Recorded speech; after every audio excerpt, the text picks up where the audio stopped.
What unit were you in? 101st, The 506 506, Easy Company. East Company, yeah. E Company, right?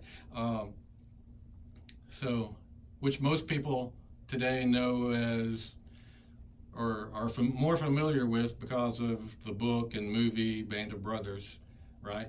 Right. And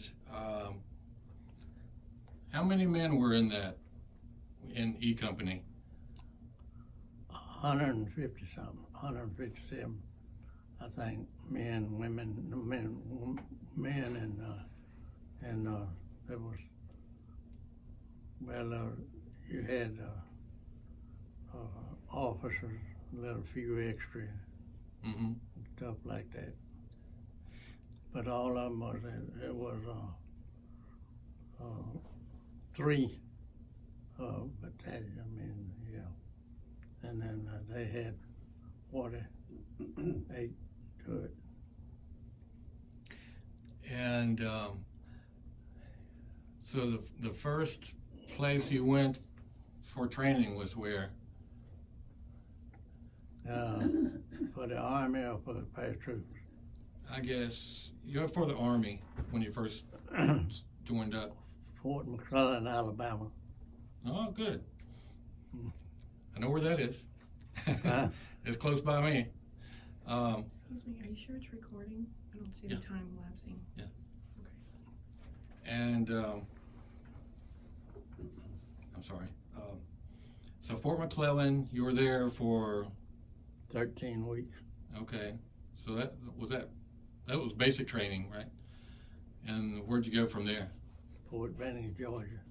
Okay. And how long there? How long? Yes, sir. Long enough to get my wings. Okay. Is that a certain number of jumps you have to train for to get your wings? 5. Okay, that's what I thought. And so from Fort Benning, where'd you go from there? Camp McCall, North Carolina. Okay. And I haven't heard of that one, but and just kind of fill me in on where you went after that, on up to your active service. Well, we trained up there till and I entered foreign service on the 5th day of February of 40 something. And yeah, and went over to England. Mm-hmm. And that's whenever I joined the 101st. I got my wings in the 541st. Okay. And they split that up with the 82nd and 11th Airborne. Okay.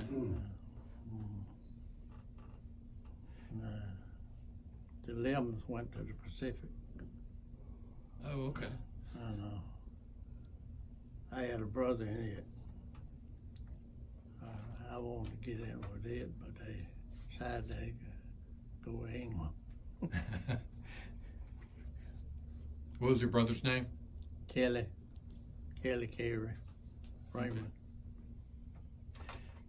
Older brother or younger brother? Oh, just older. And how old were you at that time? 18.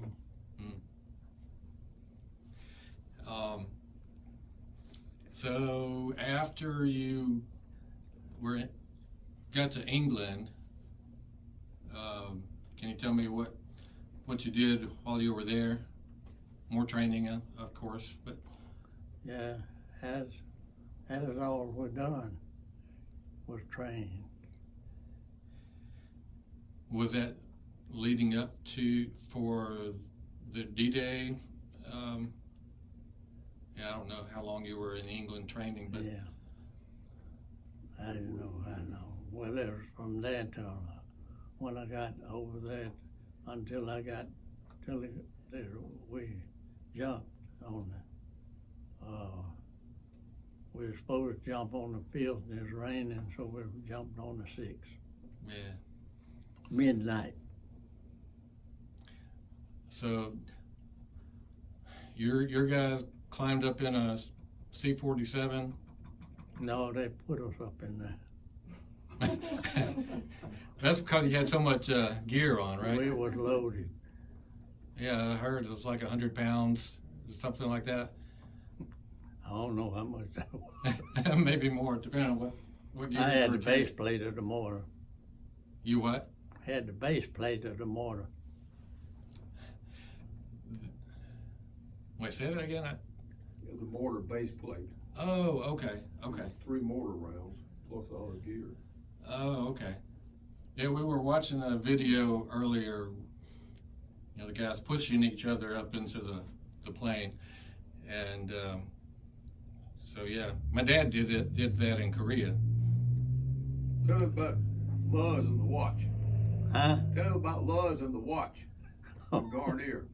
Oh, yeah. Oh, Garnier had me putting tying bandoliers on him. Mm-hmm. And, and he just got the name that his brother got killed in Italy. So he said, I'm going wild, and that's whenever he got his name, Wild Bill. And I was loading him up, and one of the boys come over and he said, I got 2 watches on sale 1. Garnier sent him back over so he could stay in there and get in his line where he's supposed to be. Yeah, any stories you got like that? Yeah, that you can tell me. And what was the jump like that night? It was all right. You just fell out there with what you had on, the weight you were carrying. What was it? It was pretty low altitude, wasn't it? Low and didn't check the motor. They speeded it up, I think. Yeah. And it didn't bother you nothing, but it spread you further apart. Mm-hmm. But that's all it does. But we got together pretty quick. What do you jump at, like 500-600 feet? We was on up pretty good. A little higher? So you had to have 27 feet Before you shoot? lines and all, and the parachute. Mm-hmm. You had to be pretty high enough, 15. And I know I asked my dad, he said about 800 feet when he went in Korea.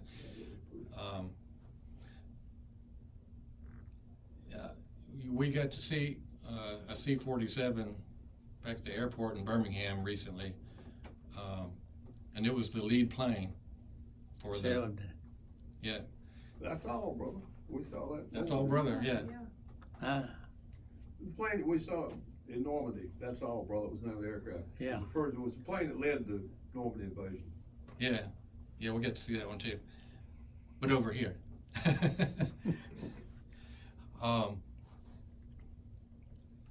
And so your jump was okay? Jumping Jesus. Oh, mine was. And I bumped my knee on something, I don't know what. And I landed and passed through it, some cows. And it made you look like home. I bet it did. And so you got together with your guys pretty quick. Oh, yeah. But not everybody did. I No. understand. We had one fellow from the 82nd. joined up with you afterwards. Mhm. And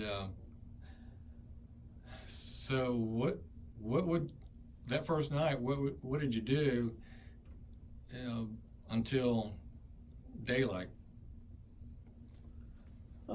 We guarded the roads and didn't let nothing go by. And Mr. Winters and 7 or 8 boys went to get the big guns, and they got them. And so nobody didn't interfere with them because we kept it off the road. We blocked all the roads that were going that way. So that was your main objective, right? Is to cut off. That was it, so the regular army could come ashore. Mm-hmm. And that was the only block that let them come ashore. The other 4 messed up, and a lot of people got killed, just like down in Omaha. That was pitiful, they said. I saw some of the photos of it. They killed over 2,000 men down there that night. Mm-hmm. Something like that. Yeah. And nobody got killed on our beachhead. Good. And then from there, I guess, did you have once more troops joined up, maybe you went to maybe clear out some of the towns? Do you remember what town you went to first? Yeah, on St. Mary's, Glees. No. St. Mary Glees?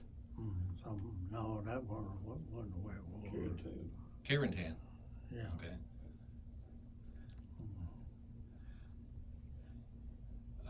Can you describe that a little bit? Well, it was all right, but I wasn't in direct with it, so I didn't know too much about what. I know. Of course, we got together the next morning, good. Got a good most of them, and then that was when the business started. And we had a coming down the road and all that kind of stuff. Mm-hmm. Some funny things happened. Yeah, like what? There was an old soldier coming down. He was riding a horse, and he was a cook, I reckon, 'cause he had all kind of stuff. Pots and Him pans. and his horse, and they coming down. One boy shot at him, just shot, and he turned that horse around and took off and cooking utensils whenever we do it. So it was sort of funny. What's another one? Well, I don't know. It's different ones. They had then there was an old tank come walking out of a place we was going down the road, and Lieutenant Welch got a boy from Idaho, and that's what we called him. Idaho? Yeah. And so they was gonna get him with a bazooka, and of course Lieutenant Welch was always sort of funny. I mean, he enjoyed it, and he told us that when they went on and they stopped that little old thing. It was old, had wooden spokes in the front, in the wheel. And it stopped. So they got it with a bazooka, but Lieutenant Wells told us, said that every time we moved up just a little bit, he'd say, well, you're gonna get us killed. And we was all watching. No out of eye.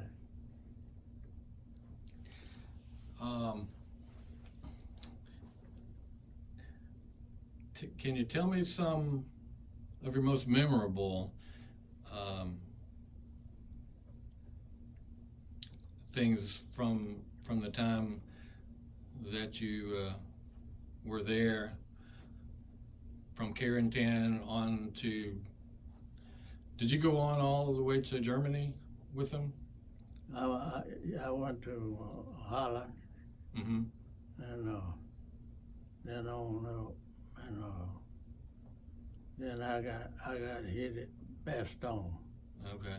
in the right leg, and I was gone there from there for till 3 months. They sent me back to England. It didn't get the bone, but it got a later in my foot, just which way in. But I got back. I got back in April over D-Day.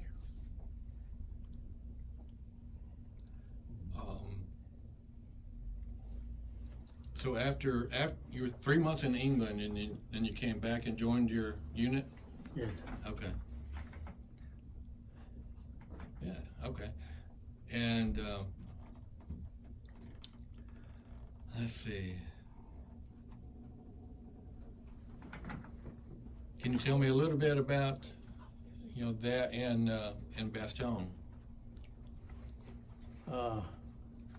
Bastogne was cold, and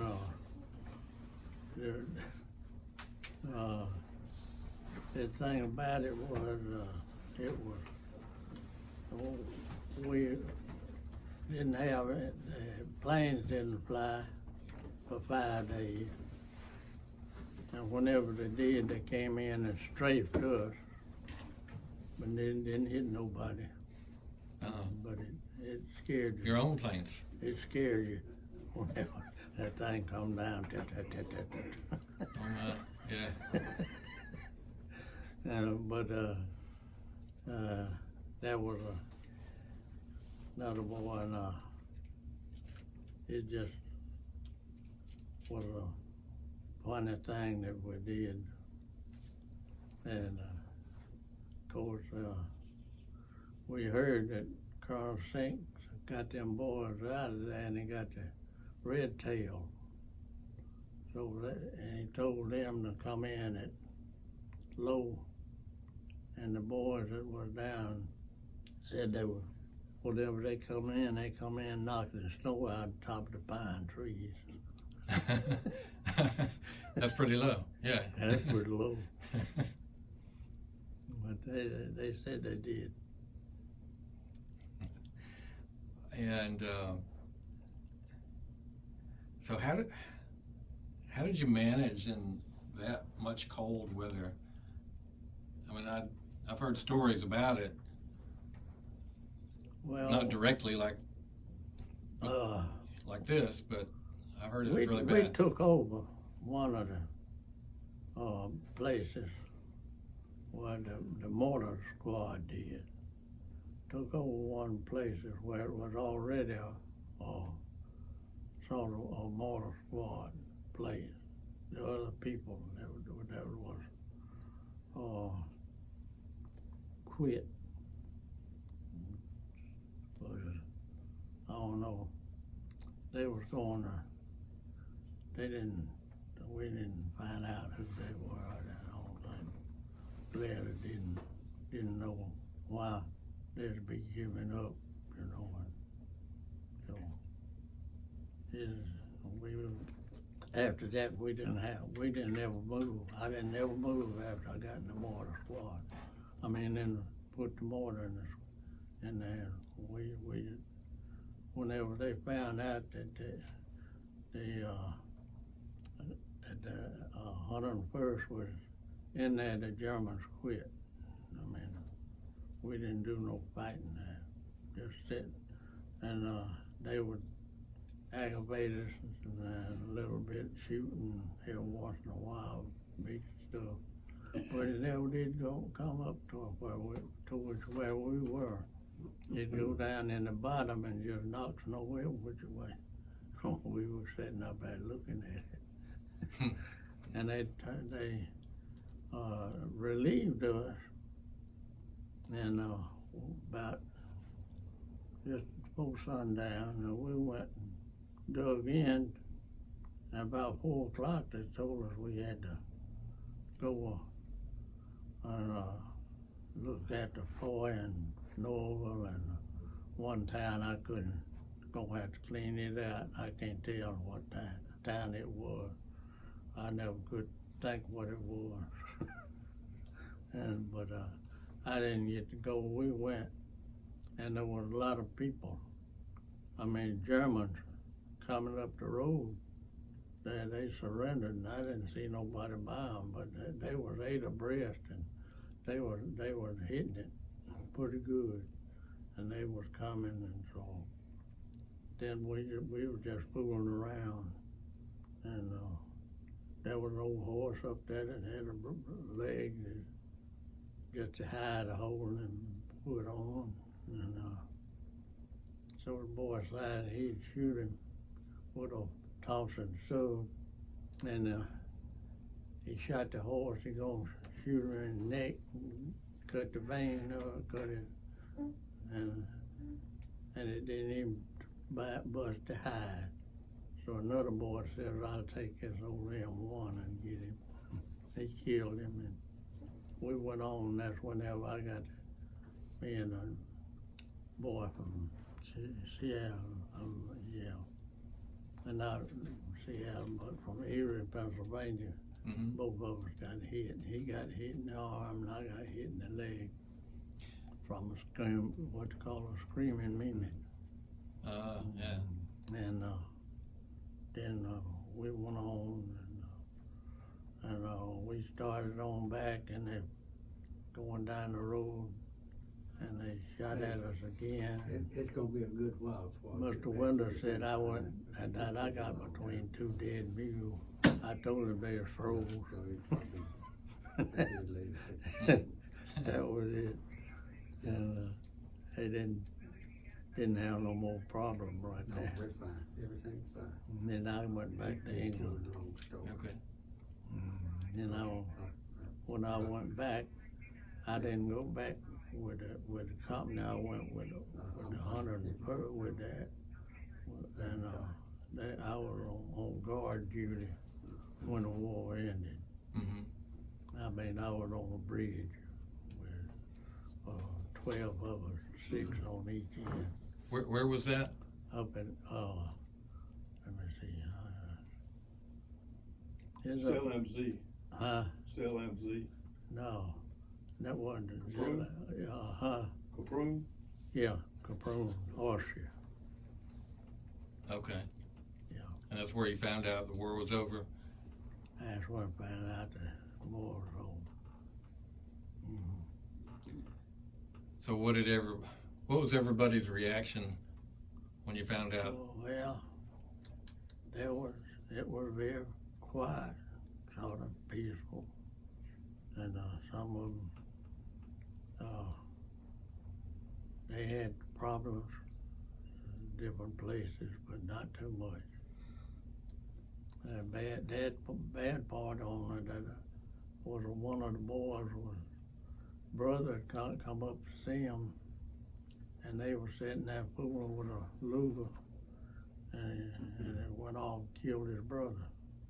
Mm. So we had problems. I mean, that was like that, but it was pretty bad. And, we were pretty quiet for a couple of days. Then we started going hunting. Got us some guns and went sticking around on them little houses upside the mountain.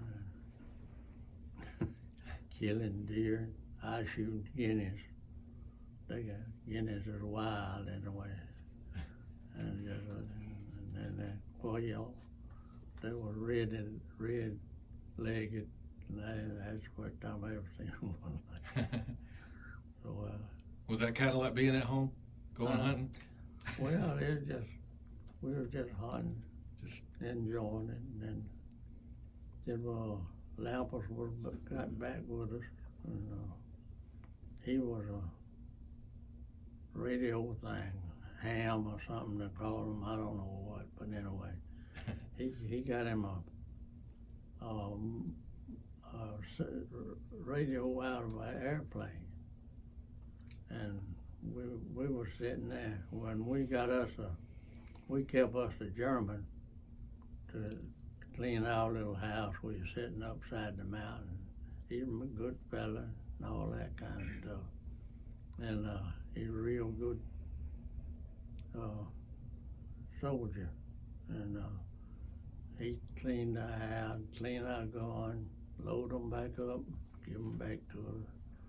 And we had a good time with him. Mampas always fooling with his radio, and got to hearing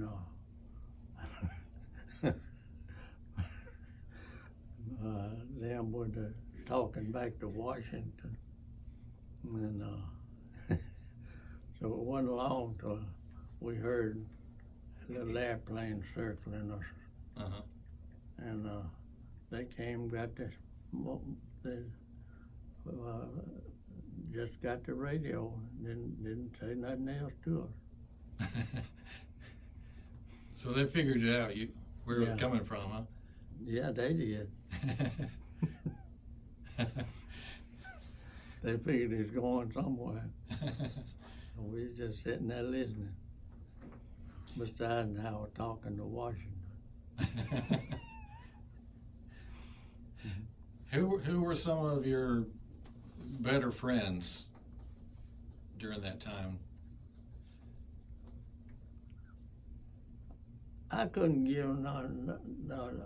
We had plenty of them, all of them. That was a good bunch of boys, and we all thought a lot of one another. Mm-hmm. And we wasn't worried about ourselves, we were worried about our buddy. You've been through a lot together. Yeah, and that's the way it was, no matter whether you knew him or not. See, whenever we got replacements, all you didn't know him, but he was still a paratrooper. And he was thought the world of. Mm-hmm. So that's about it. Okay, and for just a minute, what did you do after the war? You know, when you were sent back back home. I got a job on the road, just doing road work, bulldozer, truck driving, just because the road was in bad shape when we got back. And nobody to work on them. Right there by the air base, and a base would get the equipment, and then on Lowndes counties, and they get the equipment. And we finally got it straightened out, and just kept hauling dirt, mud, and big holes in the road, and we sort of watched the mail carriers and get them out of the holes in the road. Doing that away, and we got it done pretty good after that for a while.